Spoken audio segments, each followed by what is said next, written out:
வாழ்க்கையில நமக்கு சொல்லிக் கொடுக்கிற அந்த காரியத்தை பார்த்து அதற்கேற்ற விதமாக நம்ம பார்த்து கொள்ளணும். சரி, இப்போ நம்முடைய எதிரியினுடைய படைபலம் என்ன அப்படின்னு கொஞ்சம் யோசித்து பார்த்தோம்னா, நம்முடைய எதிரியினுடைய படைபலம் என்ன?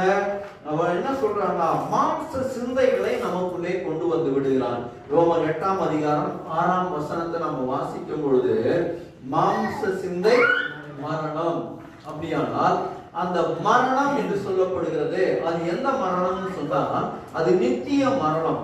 அதாவது நாம தேவராஜ்யத்துக்குள்ளே போக முடியாதபடி நம்ம அக்னி கடலுக்கு போகக்கூடிய ஒரு நிலைமையை ஏற்படுத்துகிறதுக்கு காரணம் எதுன்னு சொன்னா, மாம்ச சிந்தை.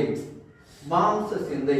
அப்போ மாம்ச சிந்தை நமக்குள்ளே இல்லாதபடி அதை எப்படி மாற்றணும் அப்படின்னு சொன்னா, ஆவியின் சிந்தையாக நம்ம மாற்றணும். அத ஆவியின் சிந்தையோ எப்படிப்பட்டது? ஜீவன் உள்ளது. ஆகவே அப்போ ஆவியின் சிந்தை ஜீவன் உள்ளது, மாம்ச சிந்தை மரணம் என்று சொல்லபடினால இந்த பிசாசானவன் நமக்கு எதிரியானவன் மாம்ச சிந்தைகளை நமக்கு கொடுத்து நாம ஆவிக்குரிய சிந்தை இல்லாதபடி நம்ம அதிலே வாழாதபடி நம்மை தடை செய்து விடுகிறான். அல்லேலூயா.